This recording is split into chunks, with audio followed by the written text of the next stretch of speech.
بات کہہ رہی ہیں، اور ساتھ ساتھ عظمیٰ بخاری بھی کہتے ہیں انہیں، عظمیٰ بخاری بھی کہتے ہیں، تو یہ بھی اس بوڑھی خاتون کا ہاتھ پکڑ کے کھینچا تانی کر رہی ہیں، اور یہ بھی نہیں سوچ رہی کہ یہ بڑھیا میرے ایک جھٹکے میں گر سکتی ہے، وہ بھی ترکی بترکی جواب دے رہی ہیں، زبانی کلامی بدتمیزی بھی جاری ہے ٹک ٹاکری کے ساتھ ساتھ۔ بہرحال شاید اللہ ہی انہیں سیدھا کرے، یہ تو کسی کا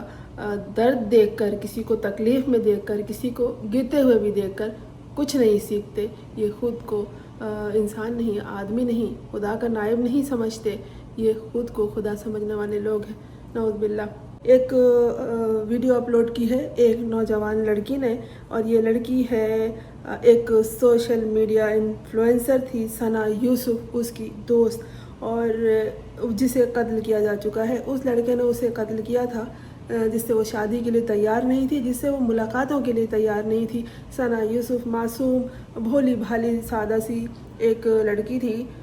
ماڈل۔ اس کے قتل نے ہلا کے رکھ دیا تھا لوگوں کو، معاشرے کو، اور معصوم سادہ لوگوں کو، کہ وہ خوفزدہ ہو گئے تھے کہ یہ بھی کوئی بات ہوئی کہ کوئی لڑکی کسی سے شادی کے لیے تیار نہ ہو تو اسے جان سے مار دیا جائے۔ یہ تو شدت پسندی ہمارے معاشرے میں اور ہمارے درمیان حد سے زیادہ آ گئی ہے۔ اچھا، اس لڑکی نے یہ بتایا ہے، باقاعدہ اس نے اپنے انسٹاگرام پہ ایک پوسٹ ڈالی، ایک ویڈیو ڈالی ہے اپنی، اور اس میں بتایا ہے کہ میں ثنا یوسف کی دوست ہوں۔ ثنا یوسف کو جس طرح ہراسانی کے بعد قتل کر دیا گیا، اسی طرح میرے بھی پیچھے ایک لڑکا لگا ہوا ہے، اور یہ مجھے ہراساں کرتا ہے، میرا تعاقب کرتا ہے، میرے گھر میں گھس جاتا ہے۔ ثنا یوسف خاموش رہ گئی تھی، میں خاموش نہیں رہوں گی، اس لیے کہ وہ قتل ہو چکی ہے، میں زندہ رہنا چاہتی ہوں۔ اس لڑکے نے ثنا یوسف کے گھر میں گھس کے اس کی جان لے لی تھی، تو یہ بھی میرے گھر میں گھس چکا ہے، اور اس نے ایک بڑی خوفناک ویڈیو بھی، بلکہ CCTV فوٹیج ہے وہ، جو اس کے گھر کے باہر لگی ہوئی تھی، وہ اپلوڈ کی ہے، جسے دیکھ کر حیرت ہوتی ہے کہ اس کے بعد تو فوری طور پر اس لڑکے کو گرفتار ہو جانا چاہیے۔ ثنا یوسف کا قاتل اس وقت سلاخوں کے پیچھے ہے اور مقدمہ عدالت میں زیر سماعت ہے، لیکن ثنا یوسف اس دنیا میں نہیں ہے، اور ایسے واقعات آئے دن ہوتے ہیں، چھپا لیا جاتا ہے اسے، اور بیچارے سیدھے سادے لوگ ہوتے ہیں، وہ بس ہماری بچی دنیا سے چلی گئی ہے کہہ کر خاموش ہو جاتے ہیں۔ گاؤں دیہاتوں میں اس طرح کے واقعات بہت ہوتے ہیں کہ شادی نہ کرنے پر جان لے لی، تیزاب پھینک دیا۔ اس نے یہ کہا ہے کہ اچھا، اس لڑکی کا نام ہے سامیہ حجاب، اور اس نے یہ کہا ہے کہ مجھے بھی اسی طرح کی دھمکی اور ہراسمنٹ کا سامنا ہے جو کہ ثنا یوسف کو رہا، اور وہ خاموش رہی۔ اس نے تحفظ طلب کیا ہے، اور اس نے کہا ہے کہ یہ شخص ہے زاہد، یہ میرا کئی دنوں سے پیچھا کر رہا ہے اور مجھے ہراساں کرتا ہے، زبردستی میرے گھر آیا اور مجھے زبردستی گاڑی میں بٹھا کر لے گیا۔ یہ CC فوٹیج آپ دیکھتے جائیے، اس میں سارے جو حالات ہیں جو اس کے ساتھ پیش آئے وہ اس میں نظر آ رہے ہیں۔ سامیہ حجاب نے حوصلے ہمت سے کام لیا اور چپ رہنے کے بجائے وہ انصاف طلب کرنے لگی ہے، اور اس نے نہ صرف اس CCTV فوٹیج کو اپلوڈ کر دیا ہے اور دنیا کے سامنے رکھ دیا ہے، بلکہ کہہ بھی رہی ہے کہ مجھے تحفظ دیا جائے۔ اس نے ایک FIR بھی درج کروائی ہے اسلام آباد پولیس میں، اور تحفظ مانگا ہے اور کہا ہے کہ اسے گرفتار کیا جائے، جو اس کی یقیناً جان لینے کے در پہ ہے۔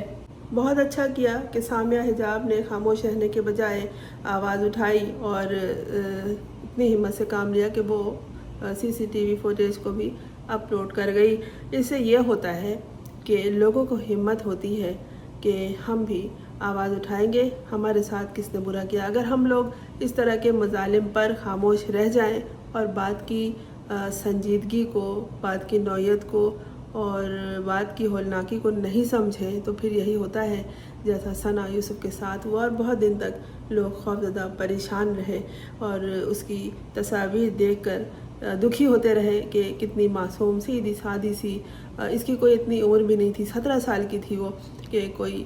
نوجوان اس کے پیچھے لگ جائے اور اس کے گھر تک جائے اور گھر جا کے گولیاں مار کے چلا جائے اسے کہ یہ مجھ سے شادی کرنے کے لیے تیار نہیں تھی، یا یہ کہ منع کر دیا تھا۔ یہی بات اہم ہے اس کے اور اس کے کیس میں، نوعیت ایک جیسی ہے۔ ثنا یوسف دنیا سے جا چکی ہے، خاموش رہنے کی وجہ سے اس نے کسی کو یہ بات نہیں بتائی تھی، اور سامیہ نے ہمت کی ہے اور بتا دیا ہے کہ اسے تحفظ بھی چاہیے اور اس شخص سے چھٹکارا بھی چاہیے اور اس کی سزا کا بھی مطالبہ کیا ہے۔ اب آپ CCTV فوٹوز میں دیکھ چکے ہیں کہ وہ کس طرح اس کو گھسیٹ کر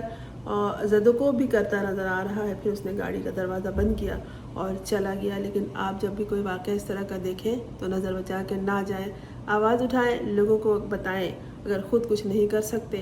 تو دوسرے لوگوں کو بتانے کا یہ فائدہ ہوتا ہے کہ بات آگے پہنچتی ہے اور جو بھی عمل ہو رہا ہوتا ہے، جو بھی ایسا واقعہ ہوتا ہے، اس کی روک تھام کی جا سکتی ہے۔ خدا رحم کرے ہمارے حالات پر، ہمارے بچوں کے اور معاشرے کے حالات پر۔